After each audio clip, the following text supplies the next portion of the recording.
strange and impressive associations rise in the mind of a man from the New World who speaks before this august body in this ancient institution of learning. Before his eyes pass the shadows of mighty kings and warlike nobles, of great masters of lore and theology. Through the shining dust of the dead centuries, he sees crowded figures that tell of the power and learning and splendor of times gone by. And he sees also the innumerable host of humble students to whom clerkship meant emancipation, to whom it was well nigh the only outlet from the dark thraldom of the Middle Ages. This was the most famous university of medieval Europe, at a time when no one dreamed that there was a new world to discover. Its services to the cause of human knowledge already stretched far back into the remote past. At the time when my forefathers, 3 centuries ago, were among the sparse bands of traders, ploughmen, woodchoppers, and fisherfolk, who, in hard struggle with the iron unfriendliness of the Indian-haunted land, were laying the foundations of what has now become the giant republic of the West. To conquer a continent, to tame the shaggy roughness of wild nature, means grim warfare, and the generations engaged in it cannot keep, still less add to, the stores of garnered wisdom which were once theirs, and which are still in the hands of their brethren who dwell in the old land. To conquer the wilderness means to wrest victory from the same hostile forces with which mankind struggled in the immemorial infancy of our race. The primeval conditions must be met by the primeval qualities which are incompatible with the retention of much that has been painfully acquired by humanity, as through the ages it has striven upward toward civilization in condition so primitive.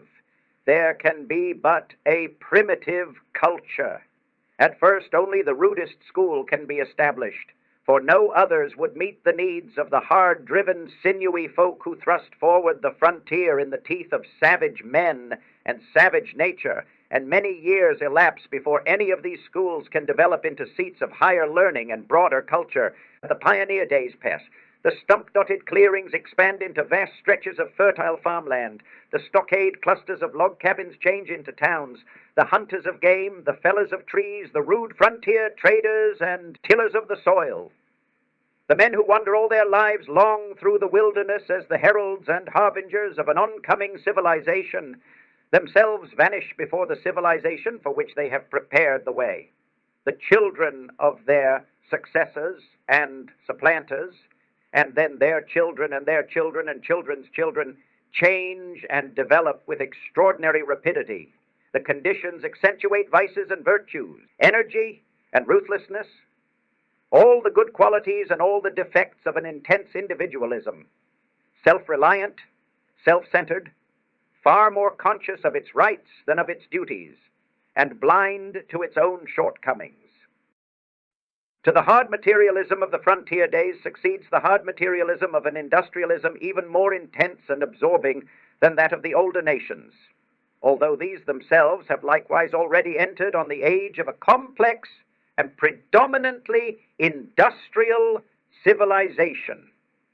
As the country grows, its people, who have won success in so many lines, turn back to try to recover the possessions of the mind and the spirit, which perforce their fathers threw aside in order better to wage the first rough battles for the continent their children inherit.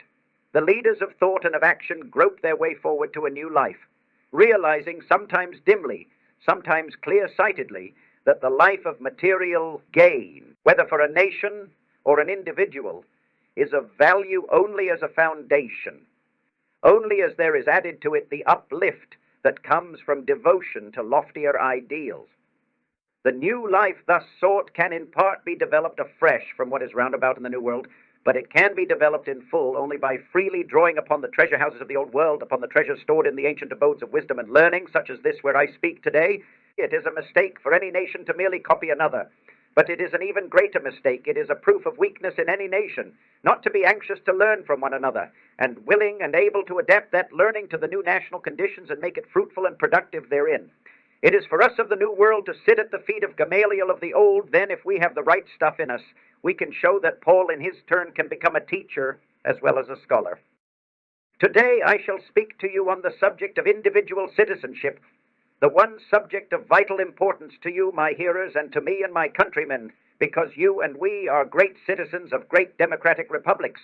A democratic republic such as ours, an effort to realize in its full sense government by, of, and for the people, represents the most gigantic of all possible social experiments, the one fraught with great responsibilities alike for good and evil.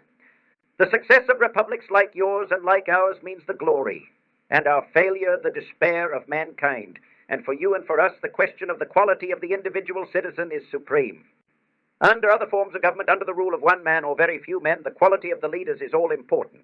If under such governments the quality of the rulers is high enough, then the nations for generations lead a brilliant career and add substantially to the sum of world achievement, no matter how low the quality of the average citizen. Because the average citizen is an almost negligible quantity in working out the final results of that type of national greatness. But with you and us, the case is different. With you here and with us in my own home, in the long run, success or failure will be conditioned upon the way in which the average man, the average woman, does his or her duty. First, in the ordinary, everyday affairs of life, and next in those great occasional cries which call for heroic virtues. The average citizen must be a good citizen if our republics are to succeed. The stream will not permanently rise higher than the main source, and the main source of national power and national greatness is found in the average citizenship of the nation. Therefore, it behooves us to do our best to see that the standard of the average citizen is kept high. And the average cannot be kept high unless the standard of the leaders is very much higher.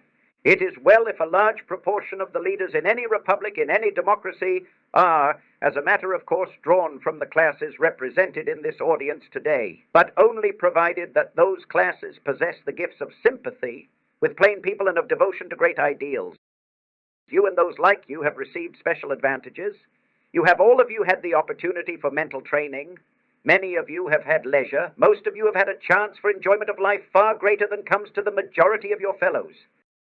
To you and your kind much has been given, and from you much should be expected.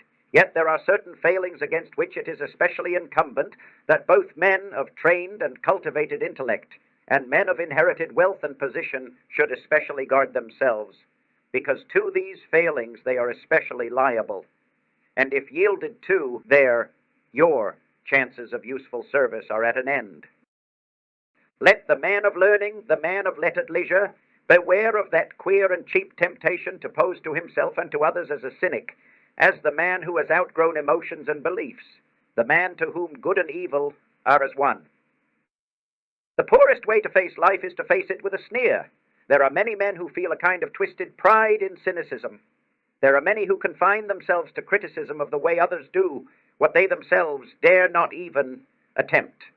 There is no more unhealthy being, no man less worthy of respect than he who either really holds or feigns to hold an attitude of sneering disbelief toward all that is great and lofty, whether in achievement or in that noble effort, which even if it fails comes second to achievement. A cynical habit of thought and speech, a readiness to criticize work which the critic himself never tries to perform, an intellectual aloofness which will not accept contact with life's realities. All these are marks, not as the possessor would feign to think, of superiority, but of weakness.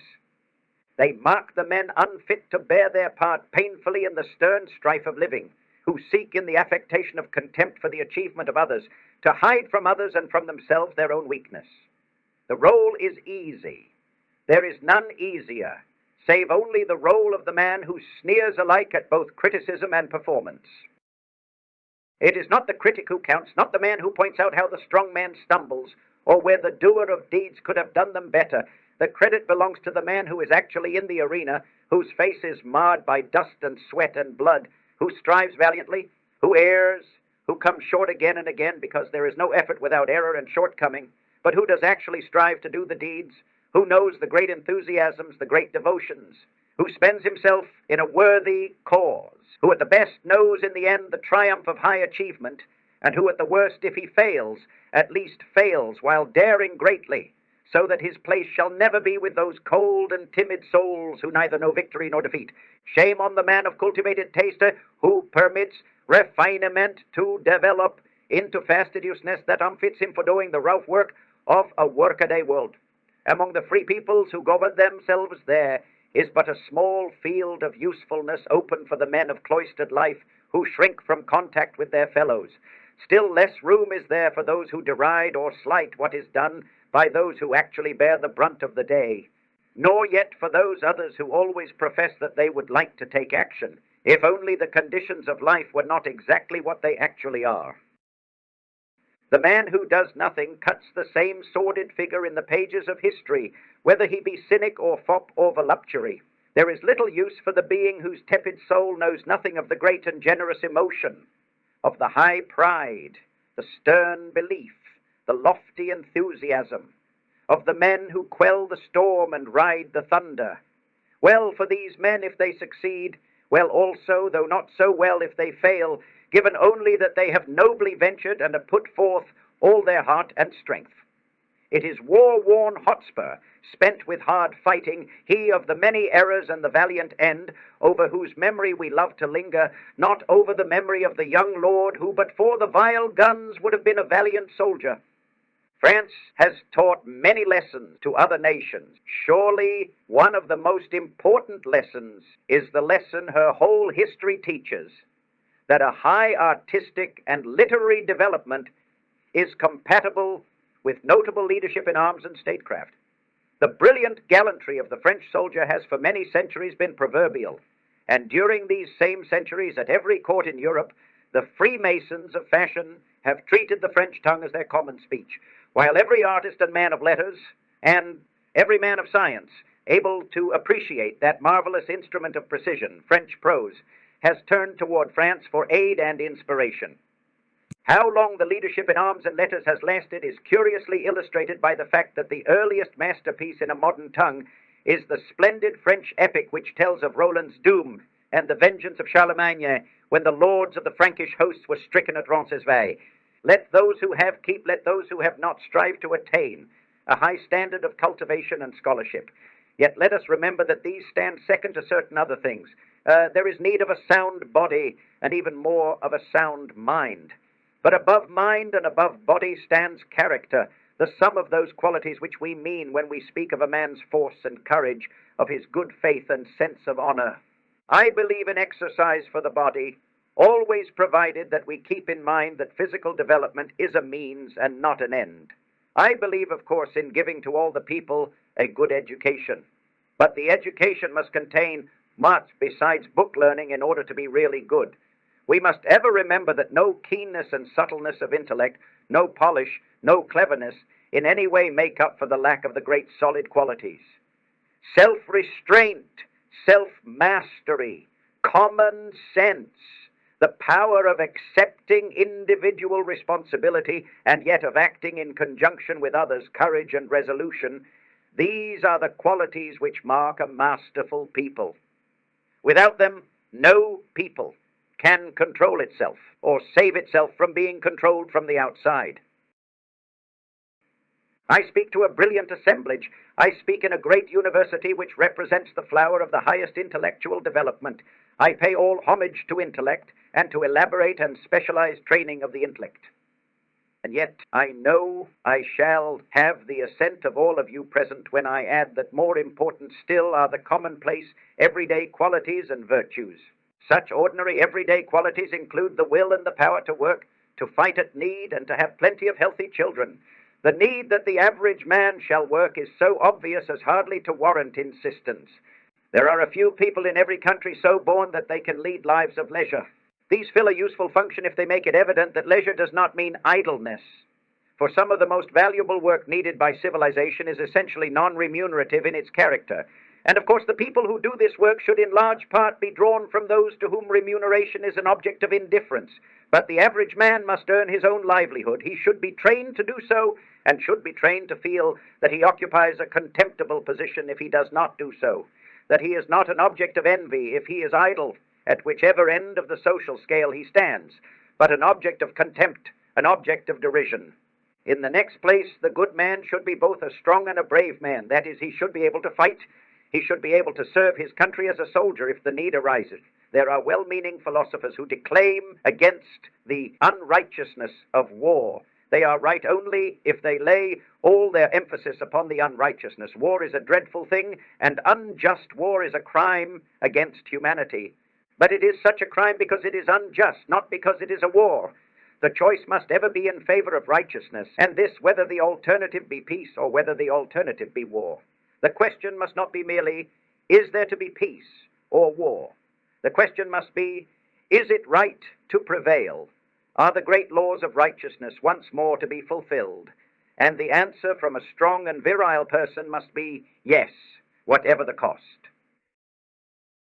Every honorable effort should always be made to avoid war, just as every honorable effort should always be made by the individual in private life to keep out of a brawl, to keep out of trouble. But no self-respecting individual, no self-respecting nation can or ought to submit to wrong. Finally, even more important than ability to work, even more important than ability to fight at need, is it to remember that the chief of blessings for any nation is that it shall leave its seed to inherit the land. It was the crown of blessings in biblical times, and it is the crown of blessings now.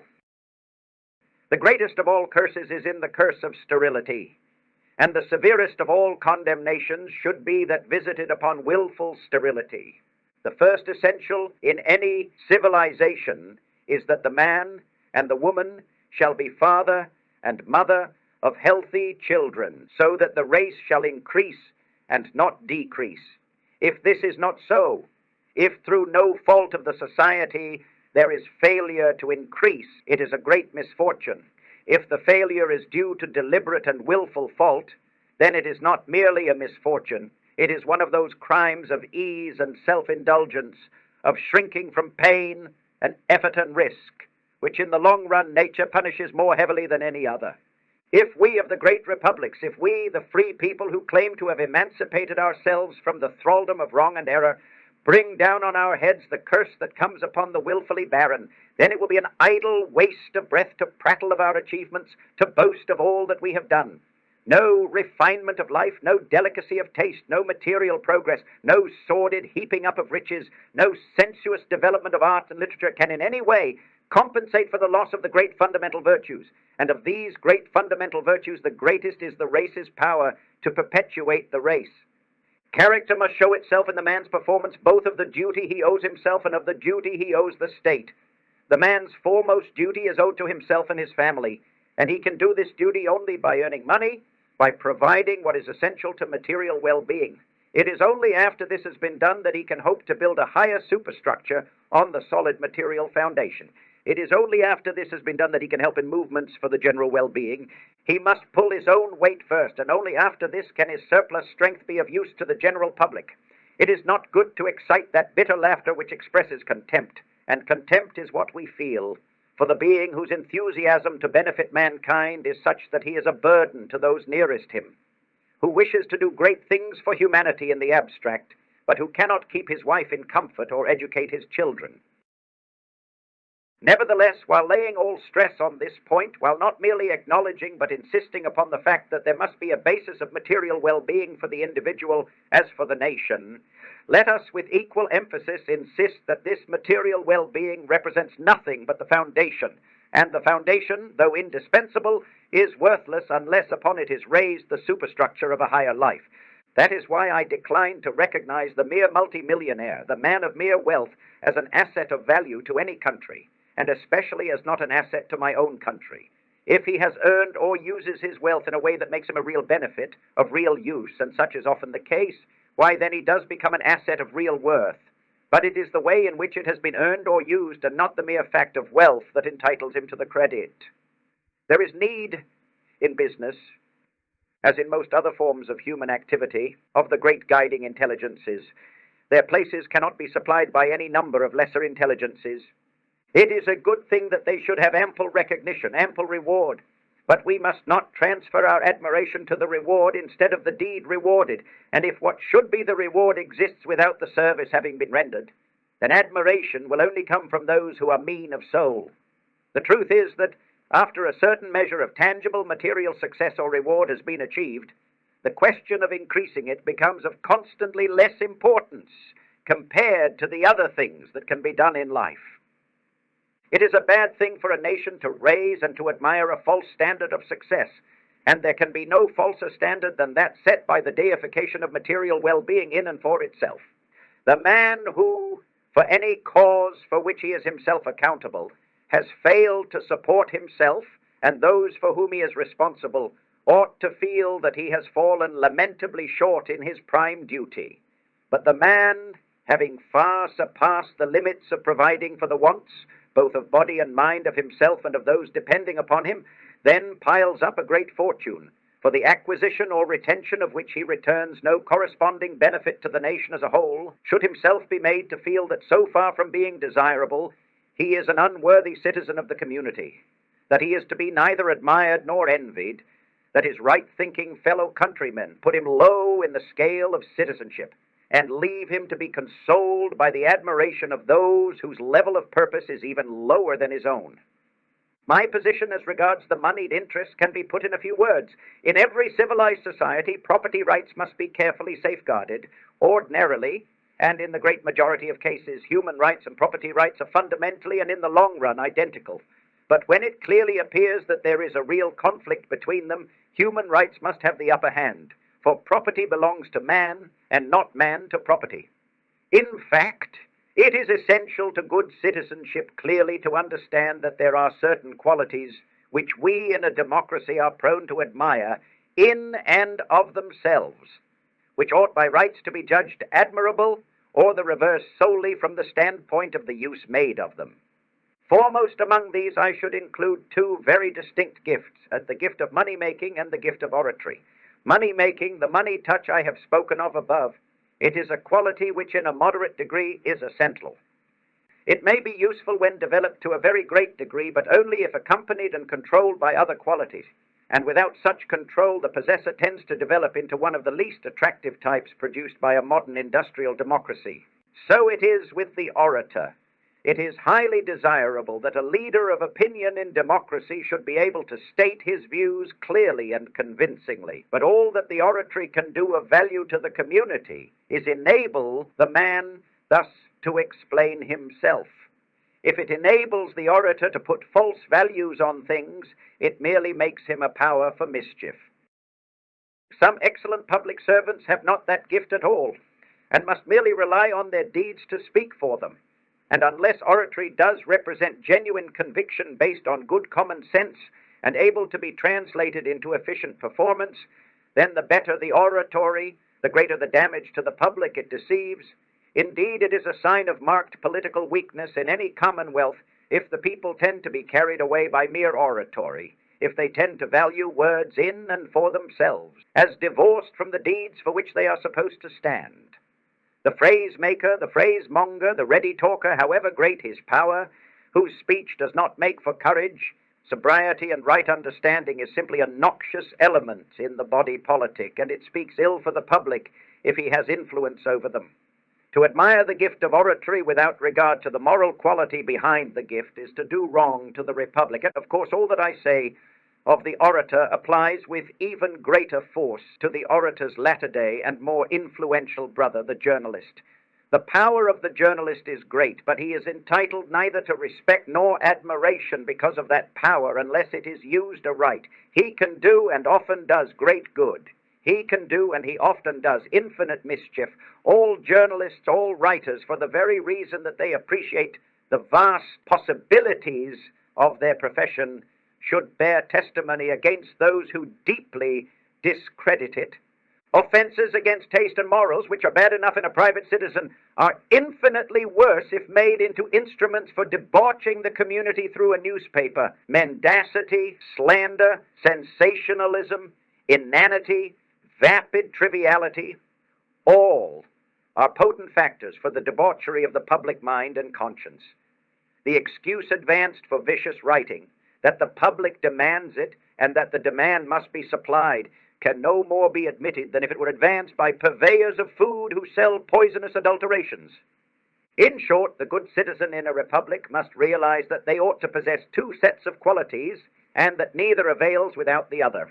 He must have those qualities which make for efficiency, and he also must have those qualities which direct the efficiency into channels for the public good. He is useless if he is inefficient. There is nothing to be done with that type of citizen of whom all that can be said is that he is harmless.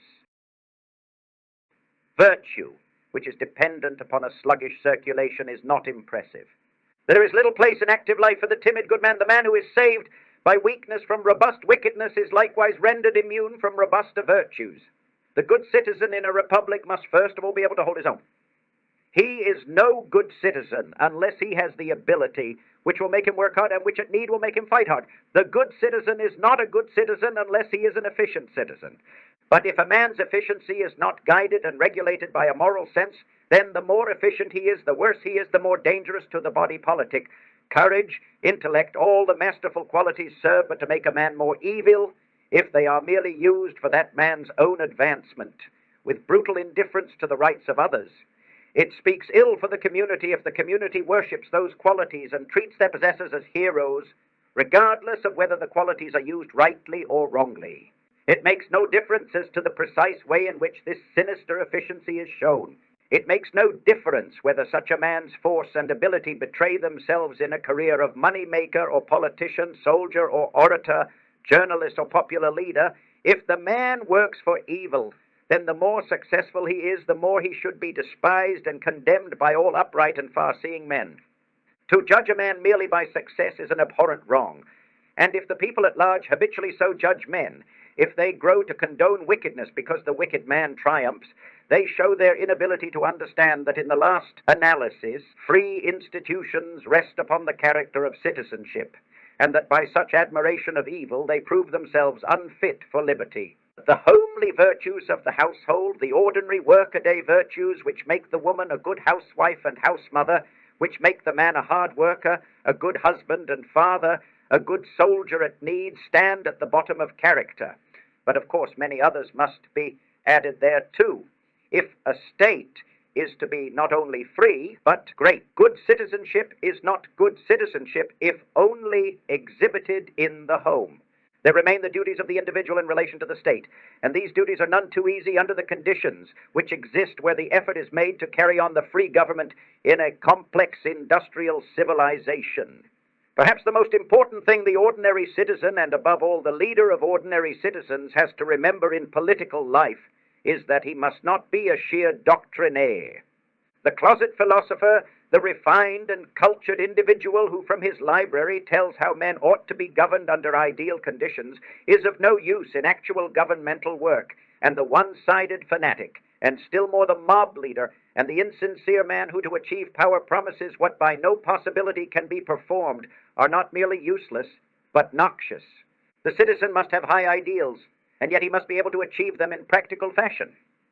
No permanent good comes from aspirations so lofty that they have grown fantastic and have become impossible and indeed undesirable to realize. The impractical visionary is far less often the guide and precursor than he is the embittered foe of the real reformer, of the man who, with stumblings and shortcomings, yet does in some shape, in practical fashion, give effect to the hopes and desires of those who strive for better things. Woe to the empty phrase-maker, to the empty idealist, who, instead of making ready the ground for the man of action, turns against him when he appears and hampers him as he does the work. Moreover, the preacher of ideals must remember how sorry and contemptible is the figure which he will cut, how great the damage he will do if he does not himself, in his own life, strive measurably to realize the ideals that he preaches for others. Let him remember also that the worth of the ideal must be largely determined by the success with which it can in practice be realized. We should abhor the so-called practical men whose practicality assumes the shape of that peculiar baseness which finds its expression in disbelief in morality and decency, in disregard of high standards of living and conduct. Such a creature is the worst enemy of the body politic, but only less desirable as a citizen is his nominal opponent and real ally. The man of fantastic vision who makes the impossible better forever the enemy of the possible good. We can just as little afford to follow the doctrinaires of an extreme individualism as the doctrinaires of an extreme socialism.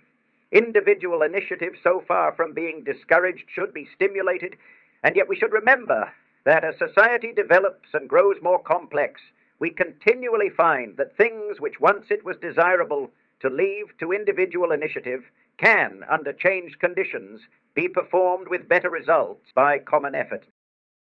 It is quite impossible and equally undesirable to draw in theory a hard and fast line which shall always divide the two sets of cases. This everyone who is not cursed with the pride of the closet philosopher will see if he will only take the trouble to think about some of our commonest phenomena. For instance, when people live on isolated farms or in little hamlets, each house can be left to attend to its own drainage and water supply. But the mere multiplication of families in a given area produces new problems which, because they differ in size, are found to differ not only in degree but in kind from the old. And the questions of drainage and water supply have to be considered from the common standpoint. It is not a matter for abstract dogmatizing to decide when this point is reached. It is a matter to be tested by practical experiment. Much of the discussion about socialism and individualism is entirely pointless because of the failure to agree on terminology. It is not good to be the slave of names. I am a strong individualist by personal habit, inheritance, and conviction. But it is a mere matter of common sense to recognize that the state, the community, the citizens acting together can do a number of things better than if they were left to individual action. The individualism which finds its expression in the abuse of physical force is checked very early in the growth of civilization, and we of today should in our turn strive to shackle or destroy that individualism which triumphs by greed and cunning, which exploits the weak by craft, instead of ruling them by brutality. We ought to go with any man in the effort to bring about justice and the equality of opportunity, to turn the tool user more and more into the tool owner, to shift burdens so that they can be more equitably borne. The deadening effect on any race of the adoption of a logical and extreme socialistic system could not be overstated. It would spell sheer destruction. It would produce grosser wrong and outrage, fouler immorality than any existing system. But this does not mean that we may not with great advantage adopt certain of the principles professed by some given set of men who happen to call themselves socialists. To be afraid to do so would be to make a mark of weakness on our part. But we should not take part in acting a lie any more than in telling a lie. We should not say that men are equal when they are not equal, nor proceed upon the assumption that there is an equality where it does not exist. But we should strive to bring about a measurable equality, at least to the extent of preventing the inequality which is due to force or fraud. Abraham Lincoln, a man of the plain people, blood of their blood and bone of their bone, who all his life toiled and wrought and suffered for them, at the end died for them, who always strove to represent them, who would never tell an untruth to or for them, spoke of the doctrine of equality with his usual mixture of idealism and sound common sense. He said, I omit what was of merely local significance. I think the authors of the Declaration of Independence intended to include all men, but that they did not mean to declare all men equal in all respects. They did not mean to say all men were equal in color, size, intellect, moral development, or social capacity. They defined with tolerable distinctness in what they did consider all men created equal, equal in certain inalienable rights, among which are life, liberty, and the pursuit of happiness. This they said, and this they meant.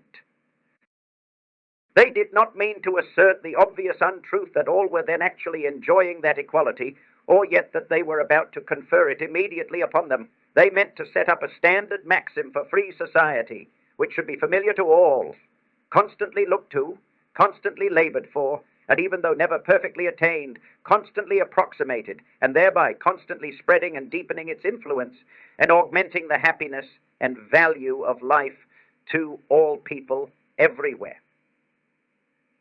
We are bound in honor to refuse to listen to those men who would make us desist from the effort to do away with the inequality which means injustice, the inequality of right, of opportunity, of privilege. We are bound in honor to strive to bring even nearer the day when, as far as is humanly possible, we shall be able to realize the ideal, that each man shall have an equal opportunity to show the stuff that is in him by the way in which he renders service. There should, so far as possible, be equal of opportunity to render service. But just so long as there is inequality of service, there should and must be inequality of reward. We may be sorry for the general, the painter, the artist, the worker in any profession or of any kind, whose misfortune rather than whose fault is that he does his work ill. But the reward must go to the man who does his work well. For any other course is to create a new kind of privilege, the privilege of folly and weakness, and special privilege is injustice, whatever form it takes. To say that the thriftless, the lazy, the vicious, the incapable ought to have reward given to those who are far-sighted, capable, and upright is to say what is not true and cannot be true. Let us try to level up, but let us beware of the evil of leveling down. If a man stumbles, it is a good thing to help him to his feet. Every one of us needs a helping hand now and then. But if a man lies down, it is a waste of time to try to carry him. And it is a very bad thing for everyone if we make men feel that the same reward will come to those who shirk their work and those who do it. Let us then take into account the actual facts of life and not be misled into following any proposal for achieving the millennium, for recreating the golden age, until we have subjected it to hard-headed examination. On the other hand, it is foolish to reject a proposal merely because it is advanced by visionaries. If a given scheme is proposed, look at it on its merits, and in considering it, disregard formulas. It does not matter in the least who proposes it or why. If it seems good, try it, and if it proves good, accept it. Otherwise, reject it. There are plenty of good men calling themselves socialists with whom, up to a certain point, it is quite possible to work. If the next step is one which both we and they wish to take, why, of course, take it without any regard to the fact that our views as to the 10th step may differ. But on the other hand, keep clearly in mind that though it has been worthwhile to take one step, this does not in the least mean that it may not be highly disadvantageous to take the next. It is just as foolish to refuse all progress because people demanding it desire at some points to go to absurd extremes, as it would be to go to these absurd extremes simply because some of the measures advocated by the extremists were wise. The good citizen will demand liberty for himself, and as a matter of pride, he will see to it that others receive liberty, which he thus claims as his own. Probably the best test of true love of liberty in any country is the way in which minorities are treated in that country. Not only should there be complete liberty in matters of religion and opinion, but complete liberty for each man to lead his life as he desires, provided only that in so doing he does not wrong his neighbor. Persecution is bad because it is persecution, and without reference to which side happens at the moment to be the persecutor and which the persecuted.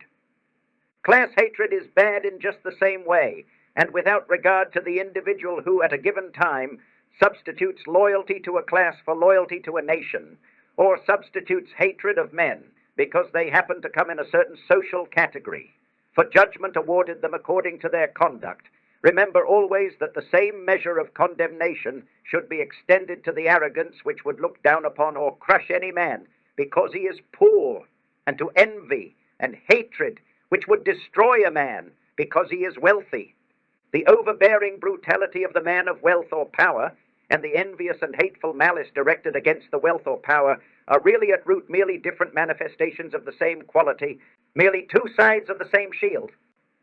The man who, if born to wealth and power, exploits and ruins his less fortunate brethren is at heart the same as the greedy and violent demagogue who excites those who have not property to plunder those who have. The gravest wrong upon his country is inflicted by that man, whatever his station, who seeks to make his countrymen divide primarily in the line that separates class from class, occupation from occupation, men of more wealth from men of less wealth, instead of remembering that the only safe standard is that which judges each man on his worth as a man, whether he be rich or whether he be poor, without regard to his profession or to his station in life. Such is the only true democratic test, the only test that can with propriety be applied in a republic. There have been many republics in the past, both in what we call antiquity and in what we call the Middle Ages. They fell, and the prime factor in their fall was the fact that the parties tended to divide along the line that separates wealth from poverty. It made no difference which side was successful. It made no difference whether the republic fell under the rule of an oligarchy or the rule of a mob. In either case, When once loyalty to a class had been substituted for loyalty to the Republic, the end of the Republic was at hand. There is no greater need today than the need to keep ever in mind the fact that the cleavage between right and wrong, between good citizenship and bad citizenship, runs at right angles to and not parallel with the lines of cleavage between class and class, between occupation and occupation. Ruin looks us in the face if we judge a man by his position instead of judging him by his conduct in that position. In a republic, to be successful, we must learn to combine intensity of conviction with a broad tolerance of difference of conviction. Wide differences of opinion in matters of religious, political, and social belief must exist if conscience and intellect alike are not to be stunted, if there is to be room for healthy growth. Bitter internecine hatreds based on such differences are signs not of earnestness of belief, but of that fanaticism which, whether religious or anti-religious, democratic or anti-democratic, is itself but a manifestation of the gloomy bigotry which has been the chief factor in the downfall of so many, many nations. Of one man in especial, beyond anyone else, the citizens of a republic should beware, and that is of the man who appeals to them to support him on the ground that he is hostile to other citizens of the republic, that he will secure for those who elect him in one shape or another profit at the expense of other citizens of the republic. It makes no difference whether he appeals to class hatred or class interest, to religious or anti-religious prejudice. The man who makes such an appeal should always be presumed to make it for the sake of furthering his own interest. The very last thing an intelligent and self-respecting member of a democratic community should do is to reward any public man because that public man says that he will get the private citizen something to which this private citizen is not entitled, or will gratify some emotion or animosity which this private citizen ought not to possess. Let me illustrate this by one anecdote from my own experience. A number of years ago, I was engaged in cattle ranching on great plains of the western United States. There were no fences. The cattle wandered free, the ownership of each being determined by the brand. The calves were branded with the brand of the cows they followed. If on a roundup an animal was passed by, the following year it would appear as an unbranded yearling, and was then called a maverick.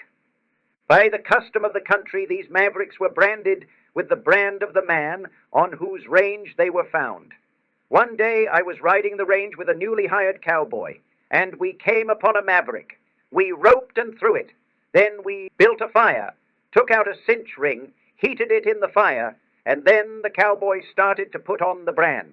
I said to him, "It's so-and-so's brand," naming the man on whose range we happened to be. He answered, "That's all right, boss. I know my business." In another moment, I said to him, "Hold on, you are putting on my brand." To which he answered, "That's all right. I always put on the boss's brand." I answered, "Oh, very well. Now you go straight back to the ranch and get whatever is owing to you. I don't need you any longer." He jumped up and said, "Why, what's the matter? I was putting on your brand." And I answered, "Yes, my friend. And if you will steal for me, then you will steal from me." Now, the same principle which applies in private life applies also in public life. If a public man tried to get your vote by saying that he will do something wrong in your interest, you can be absolutely certain that if ever it becomes worth his while, he will do something wrong against your interests. So much for the citizenship of the individual in his relations to his family, to his neighbor, to the state. There remain duties of citizenship which the state, the aggregation of all the individuals, owes in connection with other states, with other nations. Let me say at once that I am no advocate for a foolish cosmopolitanism. I believe that a man must be a good patriot before he can be, and as the only possible way of being, a good citizen of the world.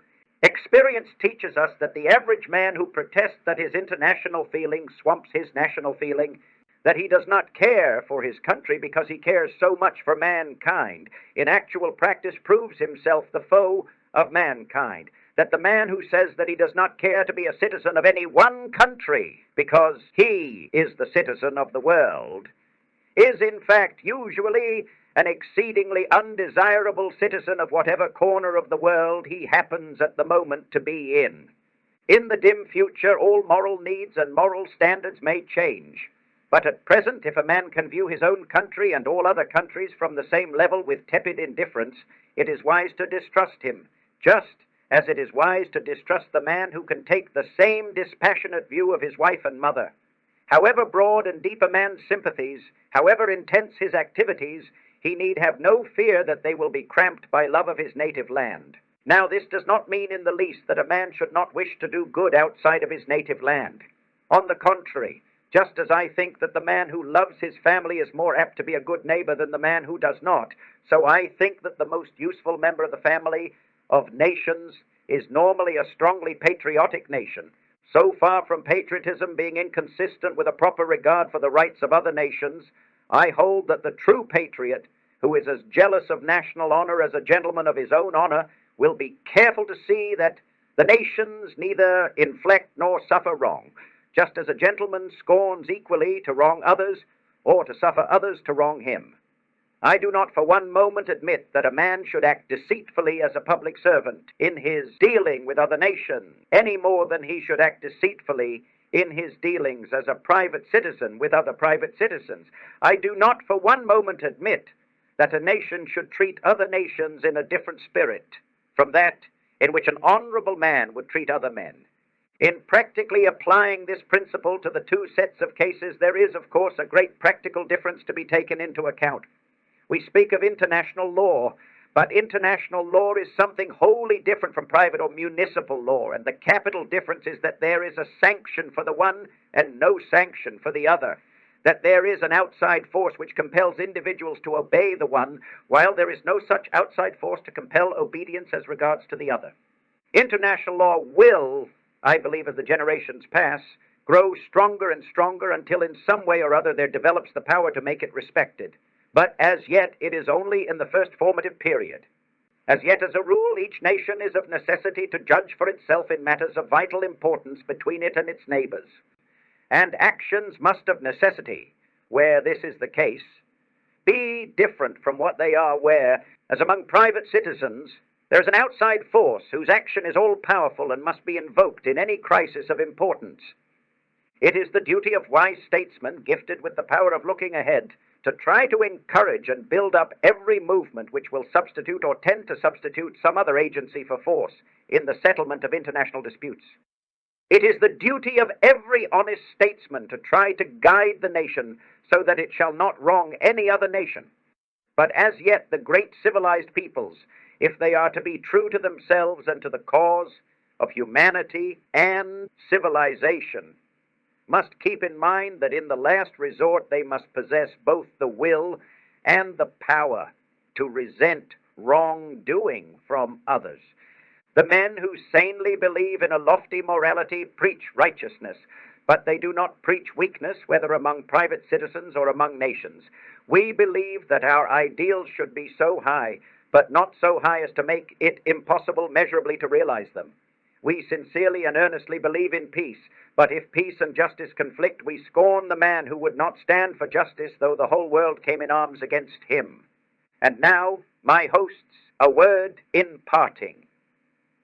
You and I belong to the only two republics among the great powers of the world. The ancient friendship between France and the United States has been, on the whole, a sincere and disinterested friendship. A calamity to you would be a sorrow to us, but it would be more than that. In the seething turmoil of the history of humanity, certain nations stand out as possessing a peculiar power or charm, some special gift of beauty or wisdom or strength, which puts them among the immortals, which makes them rank forever with the leaders of mankind. France is one of these nations. For her to sink would be a loss to all the world. There are certain lessons of brilliance and of generous gallantry that she can teach better than any of her sister nation. When the French peasantry sang of Malbrook, it was to tell how the soul of this warrior foe took flight upward through the laurels he had won. Nearly 7 centuries ago, Froissart, writing of a time of dire disaster, said that the realm of France was never so stricken that there were not left men who would valiantly fight for it. You have had a great past. I believe you will have a great future. Long may you carry yourselves proudly as citizens of a nation which bears a leading part in the teaching and uplifting of mankind.